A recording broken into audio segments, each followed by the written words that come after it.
Serving them with just capital is not good enough. We want to be the provider of knowledge capital.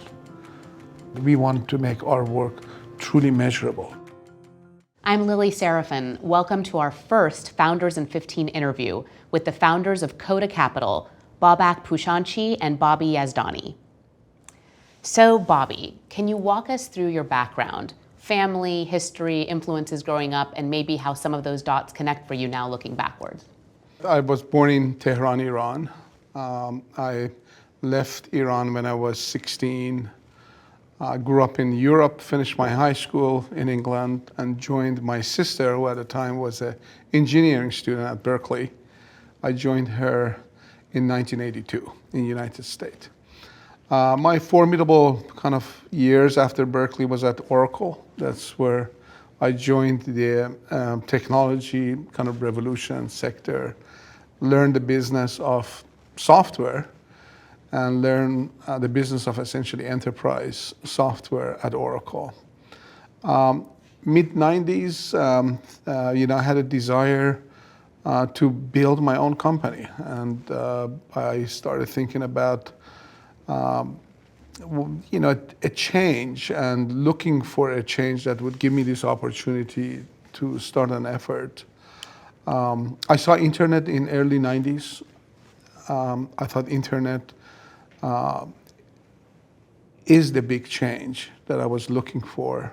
Left Oracle, started my company, took it public when I was 37, left that company as a founder, came back as a CEO of that company, as a turnaround CEO a few years later.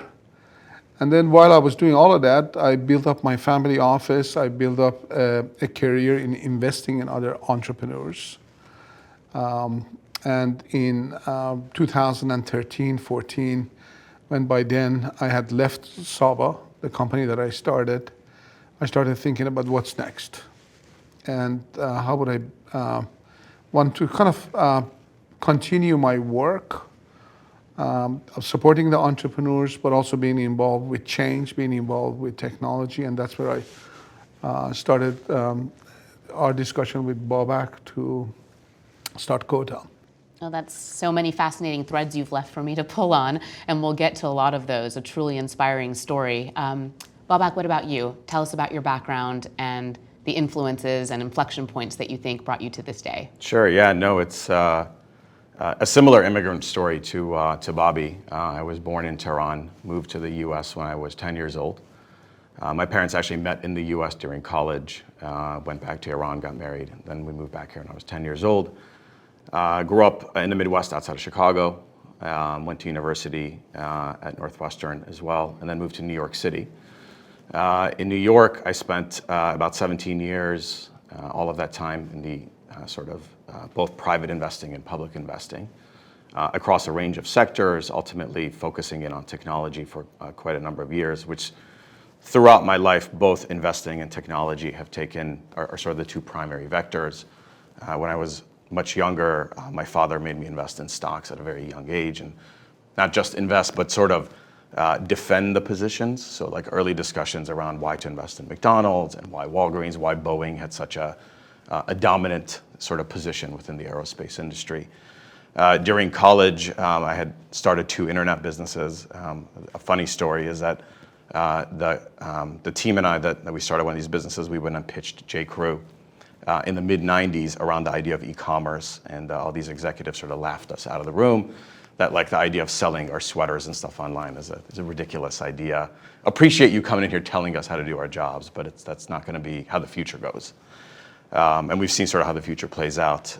But really for me, investments and technology have been the 2 primary areas of interest as somebody who's always been interested in math and science. And for me, the opportunity to come out to San Francisco after meeting Bobby, I guess we met 11, 12 years ago at this point, to set up a platform that really focuses on this zip code and focuses on the impact that these entrepreneurs bring to these various industries and various companies is just such an important mission to be on.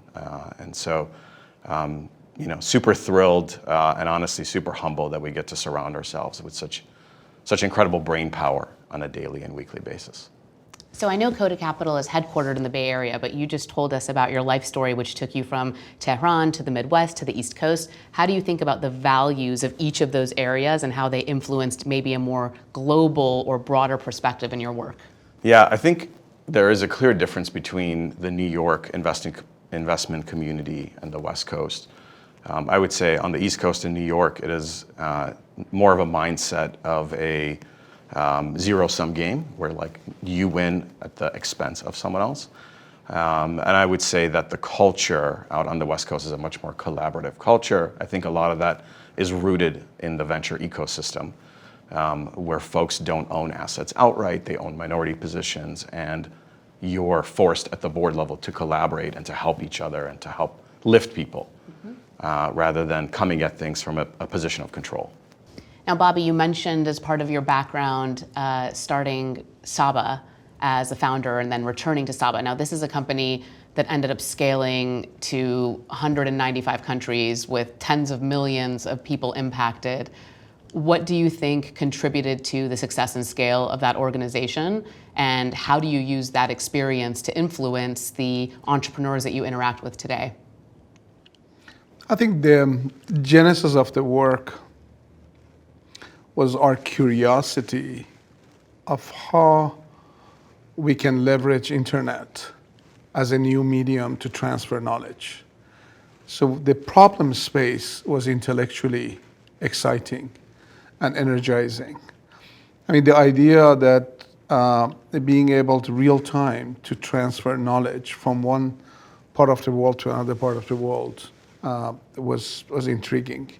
The problem that I saw was I asked the executives at Boeing that how do you transfer the knowledge of this complex, wonderful machine called 777 across the world and make it readily available at the same level, on all the markets that ultimately this product is going to bring, customers and, people into this location. How do you service these planes? How do you ensure safety of these planes? And how do you transfer this knowledge? And that problem, the genesis of the, the idea, the genesis of the problem space was, I think, became missionary.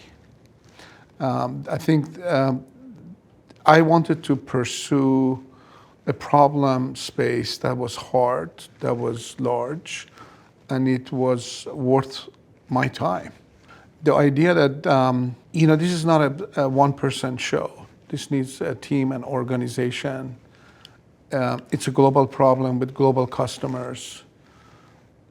You need people, you need capital, you need process, and you need, more importantly, a uniform culture that can serve ultimately in a consistent way, all the stakeholders, our employees, our customers, and our, shareholders. And I both failed and succeeded, constantly learned how to evolve and understand that the problem of really scaling a business is a never-ending story. So not only that the core elements have to be in place, but as the organization grows and evolves, it has to get manifested in many different ways. I was fortunate that I had a conscious board of directors that developed me. They actually took their time and they helped me understand that I didn't have the skills, I didn't have the experience, and they actually cared for my training and my development as a chief executive. So I would say that without their support, I wouldn't have been able to do it. Without the support of a lot of great executives who they were far smarter, far more experienced, and giving me an opportunity to grow with them as we build the organization. I would say at the end of the day, culture, awareness of learning opportunities or development opportunities, and really surrounding myself with great people give me the chance to build a business that serve millions of people at the end of the day. So Bobby, you mentioned that 10 years into your Oracle tenure, you knew you wanted to start a company. Are founders born, Or is entrepreneurship something that everyone can learn in a systemic fashion? Can anybody be a founder, or is there something, some raw talent or attribute in your case and in the case of the founders that you support that you can point to? Founders, entrepreneurs. I was giving a talk to a group of students, and the title is Entrepreneurship is Not for Everyone. There is a lot that needs to be present to have an authentic motivation to be an entrepreneur. To start with, you're an underdog. And then being able to have the capacity to live as an underdog is not for everyone. You start with a premise of being an underdog. You have a different sense of reality than other people. You have such a strong conviction of a belief, of an outcome, of a destination that other people don't necessarily see or believe in. Your sense of truth is different. That conviction, if it's authentic and you have a capacity to communicate, you bring other peoples along. And boy, you have to be persistent. Now, Babak, this is your second time as founder of an investment firm, so your second go. What did you learn the first time? What are you doing differently at Coda? What parts of the original experience have informed how you've established Cota Capital?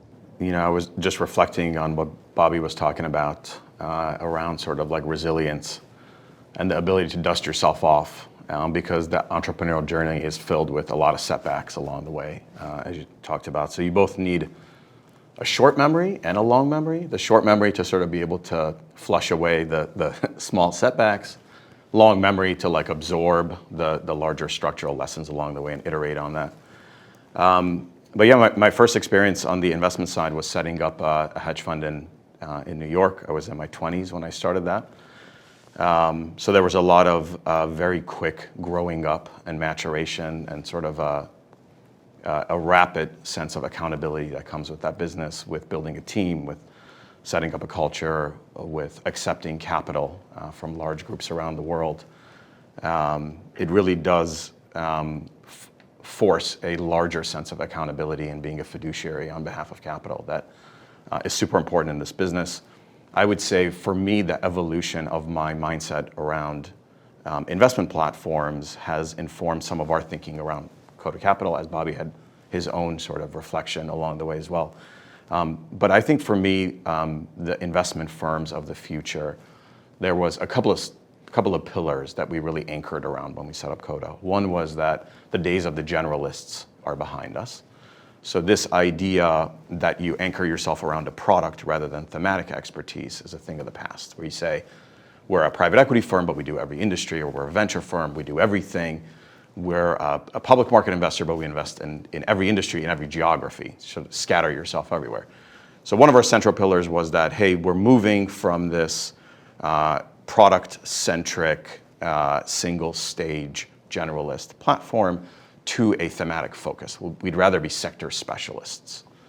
And the second premise was really around not being siloed. So not saying, well, we only do private equity, we only invest in the public markets or in venture, but rather saying our core assets are really our knowledge and our know-how and domain expertise, and a set of key industry relationships and domain experts that surround the team. So for me, that was one big step from going from a more generalist background in New York to a more sector-specific firm out here, and really designing Cota Capital from day one to be multi-stage, and believing in the process of triangulating research and data points and thematic work across all the stages to help inform our thematic view of the world going forward, where we think the puck is going, as people like to say, for the next 10 years, for the next 20 years. So I think there's things that are similar, a focus on culture, a focus on an operational infrastructure to allow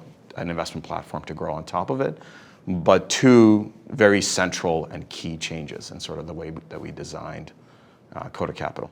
And the adoption of that is still early innings, the adoption of the technology across various companies in various industries, So the thematic is right, the zip code is right, and then the quality and characteristics of the companies participating in that zip code is something that we're very drawn to. The businesses in enterprise tech tend to be mission critical, highly recurring revenue, high gross margin businesses that have the ability to generate outsized growth under various macro conditions. They generally have very clean balance sheets, so we're not taking credit cycle risk. Whereas this point in the cycle, it's very tempting to chase a lot of other sectors and companies that are cyclical and highly levered, and they work when times are really good. They're very GDP dependent, and we wanted our focus to be in an area that works driven by secular trends rather than cyclical, works under various environments. So you talk about that product-centric generalist firm being a thing of the past. Does that mean that that's a trend that we'll be seeing across investment firms in general? And where will Cota Capital stand out and be distinctive if that is something that we're seeing as an overall trend line? No, I think you're seeing the beginnings of that trend happening out there, where there have been firms that started in private equity that are sort of dipping down into growth equity, into slower, sort of like Series B, Series C rounds, and firms that traditionally have been Series A, B, maybe participating more at the seed stage, public firms now doing some pre-IPO work. So you're seeing the beginning of that, but many of those firms are still set up in a generalist way. It's my firm belief, and Bobby and I have had this conversation many times in the past, that you really want to be anchored around thematic knowledge. What we call knowledge capital at our firm is that really the firm of the future is verticalized capital stack. So you don't define yourself by saying I'm a private equity firm. We will define ourselves by saying we are a capital provider and a research and knowledge and operational expertise provider to companies in a certain thematic. And I think that will be how firms evolve, less defined by the stage expertise and more by where is your know-how of a space? How do you actually help leadership teams and entrepreneurs? Serving them with just capital is not good enough. We want to be the provider of knowledge capital. And we want to be the authentic ones that you can measure whether we can actually add the value. There's a lot of talk around value add finance folks, but we want to make our work truly measurable. Same expectations we have from them, they want it from us. If our intention, again, and truly authentically believe serving our entrepreneurs and serving our companies that are going to bring the changes and the impact that society needs, and that's the missionary work that's ahead of us, we're going to have tons of naysayers and people who are not focused on the mission at hand, they're focused on the trees rather than the road, are going to be around. We have to make ourselves good examples and good champions of this kind of new concept that we are introducing as knowledge capital. Now, Babak, the Cota Capital portfolio covers different sectors, complex technologies. How can Coda amass the knowledge and know-how in so many complex arenas? Yeah, so there's a lot of, within broadly defining enterprise technology, there's a lot of sub-thematics that we focus on.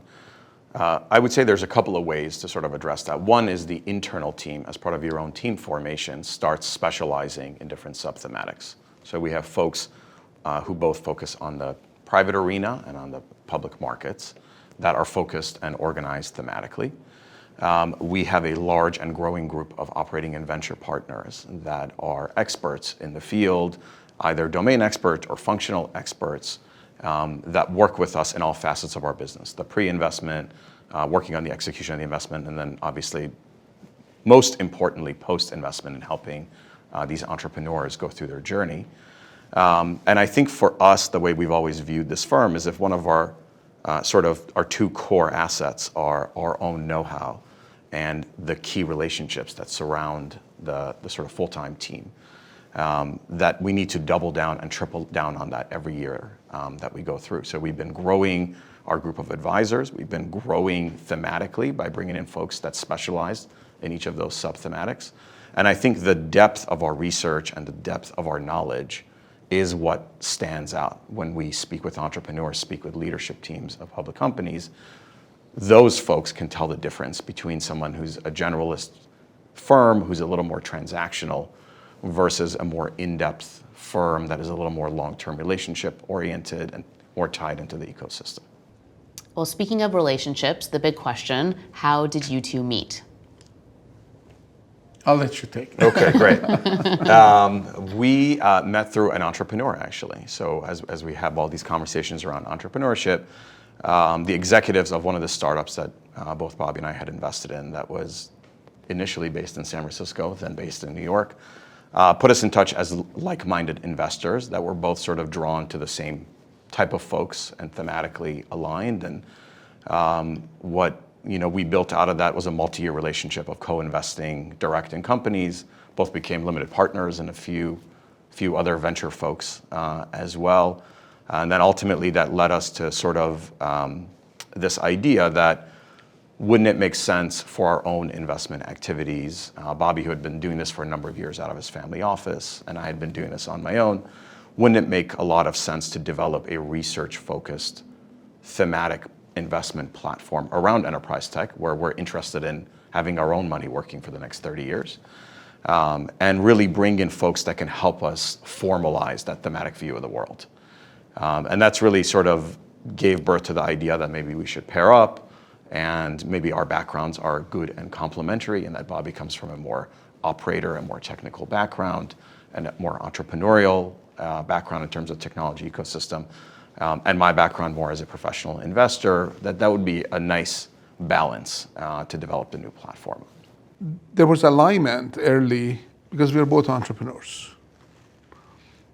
And what was attractive to me when I met Babak was the fact that he was thinking really long term.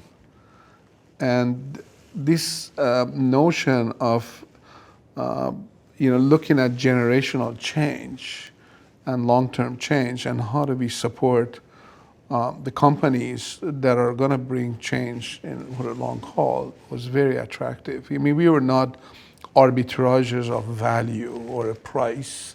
We had no interest in arbitraging the moments or a transaction.